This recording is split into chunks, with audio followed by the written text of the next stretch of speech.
ইমা এর জন্য রাখলি না আলু মাখা টাকা, এই আলু না তো কি বলে এগুলো শসা টসা যে ফুচকাতে দেয়।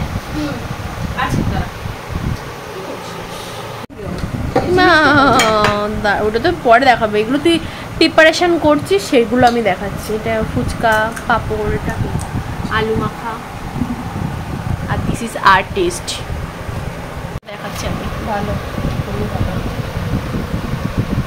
ফুচকা বানানোর ম্যাম হয়ে গেছে এখন।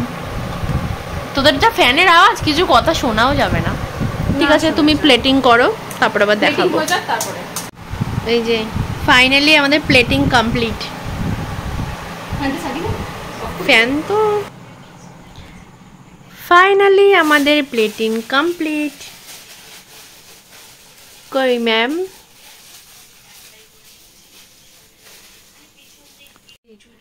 তোমাকে দেখাচ্ছি, এখানে আমারই ব্লগ দেখছে আমার মাসি। এটা আবার অন্যদিন দেখতে পাবা। এ মা, নুনটা মনে হচ্ছে বেশি লাগছে। একটু জল ঢেলে একটুখানি খেয়ে নি, এটা খেয়ে নি। দূরে মোটা ভালো করে গুঁড়ো করা হয়নি, সেটাই পরে গিয়ে মিক্সড হয়ে পুরো নুন হয়ে যায়, তারা টক লাগবে না। তুমি বসো। ওই মা তো জামাটা কি হলো, এটা আবার দিতে হবে।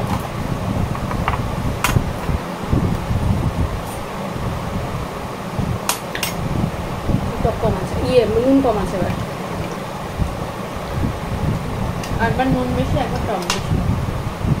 তুই কত লঙ্কা দিয়েছিস রে? কাঁচা লঙ্কা, এটা গন্ধটা ছিল। কতগুলো আলু দিয়েছি, টক হচ্ছে, নুনটা বেশি হচ্ছে। ঠিক আছে, এবার আরেকটা বেশি ছিল নাও। ও ফুচকা, ফুচকা বাটি, ফুচকা। আরে ফুচকা জিনিসটা এরকম, ঠিক উঠে যাবে সব। বসো তুমি এদিকে, বসো বসো বসো বসো, আমি করে দিচ্ছি। চল বসো, মাছটা যাবে চাপে। আরে তুমি মাছ যাও, তুমি বসো আগে, খেয়ে নাও শান্তি করে। এই একবার ফুচকা ধরবো, আরেকবার মাছ ধরবো।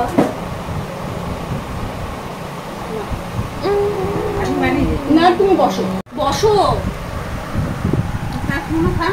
এই তো আমাকে তুলছিস? Yes bro.